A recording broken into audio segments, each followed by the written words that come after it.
What up, y'all? As y'all can tell, at night this picture quality is terrible because there's no natural light coming in. And I was bored, so I said I'm gonna make a YouTube video. We're trying to figure out what I want this video to be about. You know me? I don't know.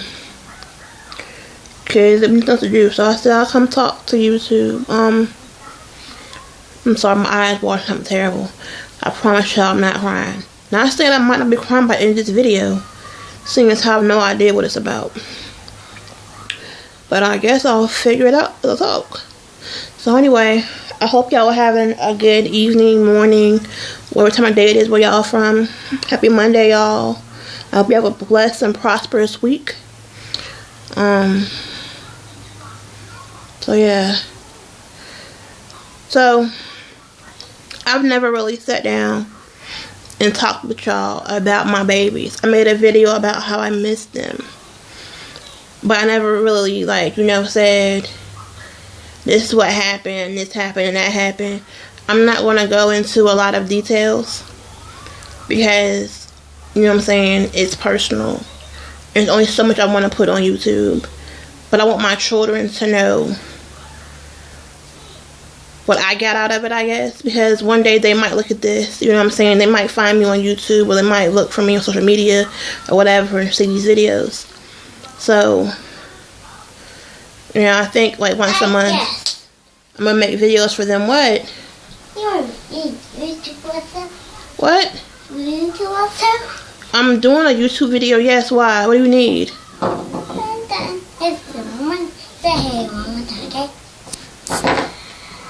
Hey! You're so silly. Isn't Paw Patrol on? No. What's on? What? Wally Kazam? Yep. Well, go watch Wally Kazam. There's snow, baby. There's snow. But look at the snow. It ain't gonna snow here, that's for sure. Bye. I love you. No, you're not gonna watch me make a YouTube video, no. No, me not. Let me see right here. No, go watch TV. It's not gonna come on. You missed it. No. Yes, I told you I'm at 5 or 6 o'clock. You done missed it. You an hour late. Bye. I did? You did. And this is rude. I'm having a conversation with you while I'm recording. Okay. Me do it. Bye, son.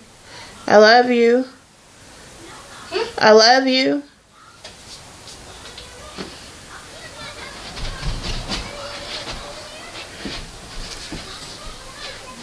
Bye, Maggie. Okay. So again, I'm going to pause this until he gets his stuff together, because he keeps coming in and out, and then I got to stop what I'm doing to deal with him. Okay, so Jacko might make that move.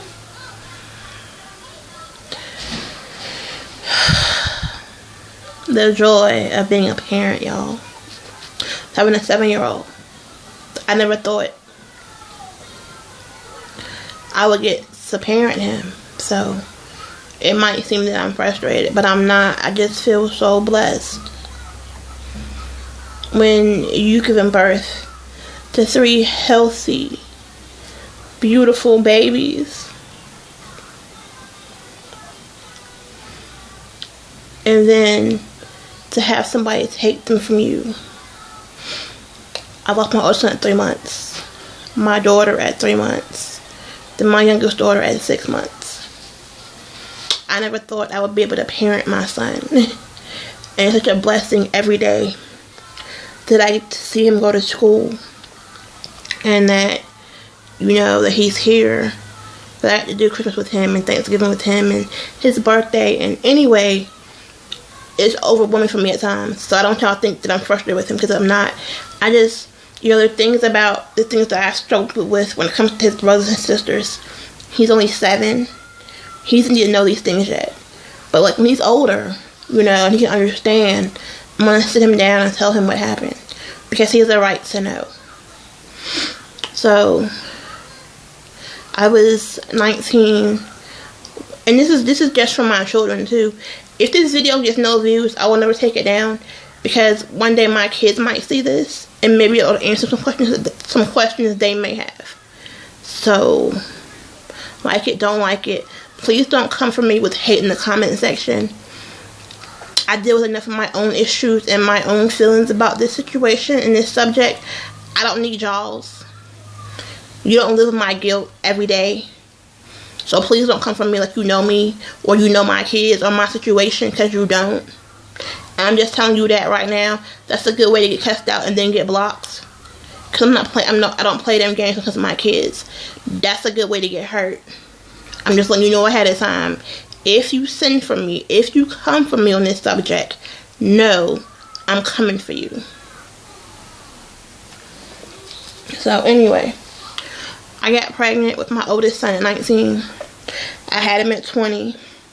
If you've seen my baby daddy versus baby father video, this will make sense, because some of the things I touched on that video, I'm going to touch in on this one, but in more depth and more detail.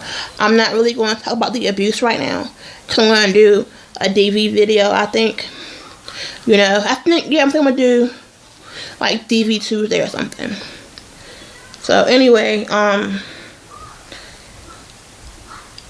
met this. Okay, first of all, I was 19 when I pregnant my son. My papa raised me. He was a pastor, and he ran his own Christian drug and alcohol rehab. And so they went out ministering at different churches and things like that. So when I got pregnant, I wasn't living at home anymore. He already had placed me in like this program or whatever, because I was grown, and so I couldn't live at home anymore, and I didn't have my own apartment or my own house. So yeah, and I got pregnant while I was there. So when that happened, you know what I'm saying, he sent me to the godparent home, which is in Lynchburg, Virginia, which is a maternity home for pregnant teens. I'm not going to do a self-hate video. I ain't going to tell you. I might come back and give you a review about them later. Who knows what I might do. But anyway, I'm just going to use the background so you understand. So I was 20 years old when I gave birth to my son. I had a C-section.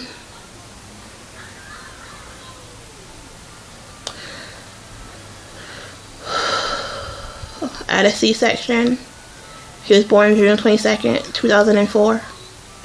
Weighed 8 pounds, 3 ounces. Left the hospital 9 pounds. He was 3 months old when I met my son's father. My son's father had been in trouble with the law before and been in prison and done some unspeakable things that I didn't know about when I first met him. Like I told you, my papa ran a Christian drug and alcohol rehab, and people who came through this program had records, and we believe in giving second chances. And so I've been raised that everybody deserves a second chance, no matter your criminal background. So hey, at 20 it sounded really good to me. Didn't know no better. Was young and dumb and stupid. Really didn't know this man, didn't know anything about him. Didn't know he was known as CPS. None of this stuff. Didn't know his family was known to them. Again, I met him when my son was 3 months old. My son might have been 2.5 months old. He might not have been 3 months old yet. But I lost him at 3 months.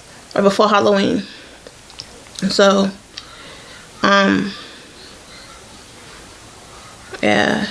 So we're dating or whatever. And I'm in this, I guess we like a transitional shelter, transitional housing, halfway house type of thing, or whatever. It's for like mothers, for like single women and women with children. They help you find a job, help you get your own house.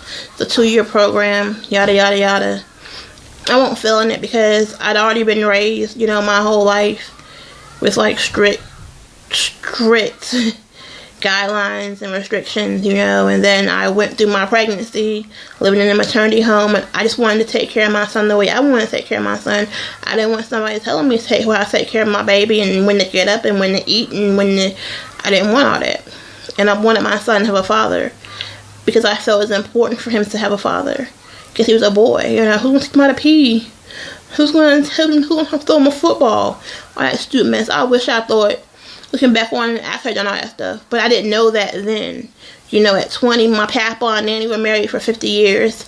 So, you know, I saw what marriage looked like. And that's what I wanted. I didn't want to be a single parent. So, when I met my son's father, I was fucking ecstatic. You know, here's this man, this grown man, who I'm assuming has his ish together. Assuming being the key word. I didn't ask questions. So, you know, was telling me, oh, I want to be the father to your child. I want to be there for him. I want to love your son. Yada, yada, yada. Get all excited, all of my feelings. Yeah, this man's going to love my babies only. Girl, I wish I could go back to my 20s or something like, girl, if you don't get it together and raise your own baby and just do you. But anyway, so, I didn't know it, but this other girl that was there was his ex-girlfriend, and she thought that her baby was his. Didn't know nothing about it. Nobody told me. Nobody told me to give me the memo. No nothing. So anyway, she finds out we're dating or whatever, and then she goes and tells my caseworker that I'm dating him, and they contact CPS, and I have this white lady telling me basically, oh, you can't be with him, yada yada yada. I'm like, whatever, I can do whatever I want with my child. This is my child. I gave birth to him. You didn't birth him. I birthed him. You know, I never dealt with CPS a day in my life, so I had no idea what kind of control what kind of power they had, you know, what they can and cannot do. So I'm thinking, you know, what's the big deal? He has a record, and you know what I'm saying? So I said, I'm going to do what I want to do. Lo and behold, telling them that I'm going to do what I want to do makes them take my baby. You know what I'm saying? Had I known this prior, I wouldn't have said that. You feel me? But like I said, I didn't know these things. No one educated me. My mom died when I was 13. You know, Papa was 50, 60 some years old when he got me. But anyway, that's another video that I'm going to go into about Papa, my mom, and all that stuff. This is really a video with some background story for my kids. So, they took my son. Bye, baby. I ended up leaving the transitional housing that I was in to go live with him. Girl. The stupidest thing I ever did in my life, but I didn't know any better. I thought I was in love with this man loved me. So, this is October. November comes and my period is late and I go pee on a stick and lo and behold, I'm pregnant with baby number 2. It might have been, yeah, 'cause I knew by Thanksgiving I was pregnant with my daughter. So, yeah, November. Lo and behold, I'm pregnant with baby number 2 with this man. Okay. So he says, I'm going to be there. I'm going to love my... No, he didn't give me that whole spiel. Because I knew what he was. And I still stayed. Because I wanted my daughter to have her father. And... Are you done? What? Are you done? No, I'm not done. Oh. So I stayed. So my daughter had her father. Not the best we ever made. So anyway, I had my daughter July 18th of 2005. They put me on child support for my son because he's in foster care. So we have a child support case or whatever case date, and I missed it because first of all I didn't know about it. If I did, I forgot about it. I had a newborn baby, and it just slipped my mind. So I ended up getting a warrant for my arrest for failure to appear. Now, CPS tells me I can't leave my daughter with her family if something happens to me. But I'm 4 hours from home, and I know nobody where I'm at. So I don't know what to do with my child when I go to turn myself in. And me and her father I have a restraining order against her father by this point. By the time she's born, I already have a restraining order against him, yada, yada, yada. And the judge, knowing his charges and knowing what he went to jail for, because he's also the judge who presides over my son's case, gives my daughter's father visitation through a third party, which means he can keep her as long as he has somebody to watch him keep her. Cool. So I called him, like, I go turn myself in, can you come with your daughter, blase blase. He's in a different city than the city that I live in with his daughter. So the CPS agency leaves the city we live in, goes to the other city while he has his daughter with the court order saying he can have his daughter, and removes her from his custody and his care. So now I have 2 kids in foster care that I'm fighting to get back at 21. And I'm doing everything they ask of me. I get a job. I go to therapy and all other crap they ask me to do. And it's never enough. I never can do enough to get them back. At this point in my life that I'm older now, I'm grateful that I didn't have them, because the abuse I went through was an ongoing 9-year cycle of abuse. And maybe if I would have had them, I would have gotten out of it sooner. But it took me 4 years to get out with my son. So my kids would have grown up in an abusive situation, and they would have thought that abuse was normal and natural. And so for that, I'm grateful that the state stepped in and took them, because it was in the best interest of them. I'm older now, so I get that. I didn't get that at 20 and 21 and 22 when I was doing stuff to destroy myself, because I didn't love myself, that I hated myself because I lost my kids. I hated myself. I didn't care what I did, who I did. I didn't care. That's a really bad place to be in when you're at rock bottom and you just don't give a flying fuck. You don't care. You know, I went to work I did supposed to do, but as far as caring for myself, I didn't care if I lived or died. And that's just the God honest truth. I didn't care. Point blank period. I didn't care. Anyway, let's speed up, because this is already a 16-minute video. My 3rd baby, I got pregnant with her. I knew I was pregnant in January of 2006. I had her October 19th of 2006. I'm not sharing their name because I didn't even share my son's name on YouTube. There's some things I just find that are private and need to stay private. And for their privacy and their safety, they have not told me that I can share them on YouTube. And no one has told me who has custody of them and their parents that they can be shared on YouTube. But I'm not trying to get sued, so therefore I'm not sharing their names. My son is not being shared for his safety, for safety reasons for him. You know, I probably shouldn't be all up on YouTube, but at this point in time, I'm grown. I can do what I want to do, but I'm not putting my son on YouTube for safety reasons. You might hear him in the background, just so you know he's real and he exists. But anyway, back to this. That was sidebar. So, where was I? So I had her in October. Me and her father split up in December.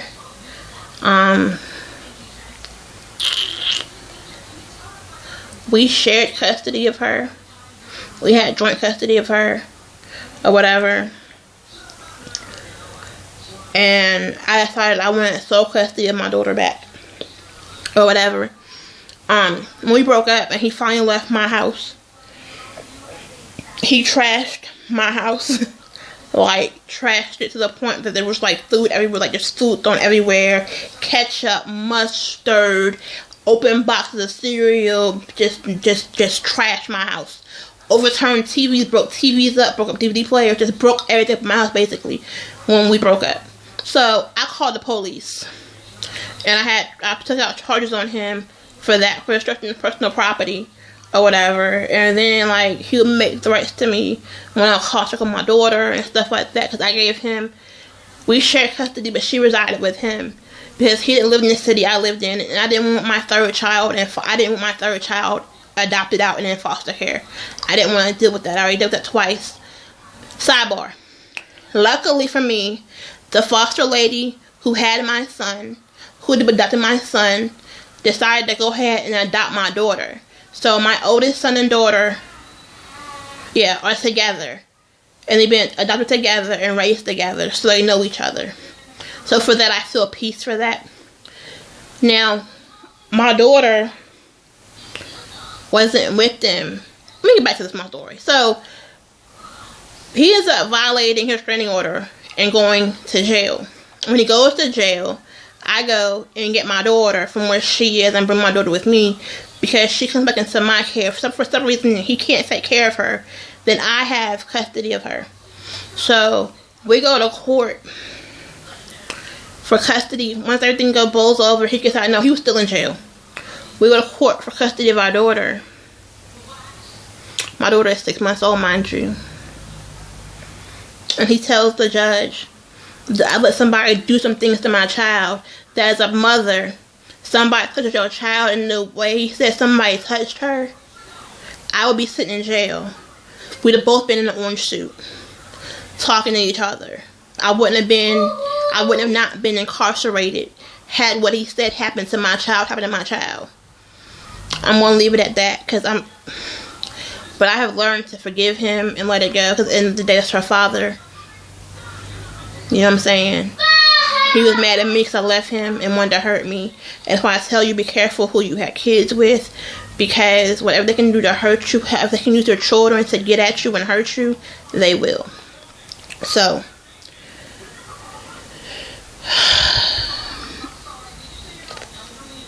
my daughter, I was still fighting against her going with his family and him or whatever. I wanted her adopted because his family already has his 2 sons, and they weren't doing a really good job raising them. I already knew that where we live at, I wouldn't have got her back no matter what I did. I could have stood on my head and went to the moon and came back with some moon rocks, and it wouldn't have mattered. I would have never gotten her back. So, at this point in time, I just wanted her to be somewhere where I knew she would be safe and it would give me a peace of mind. That didn't happen. I ended up getting pregnant with my baby now. We had court in October. He was due in December. I was high risk because he was my 4th C-section.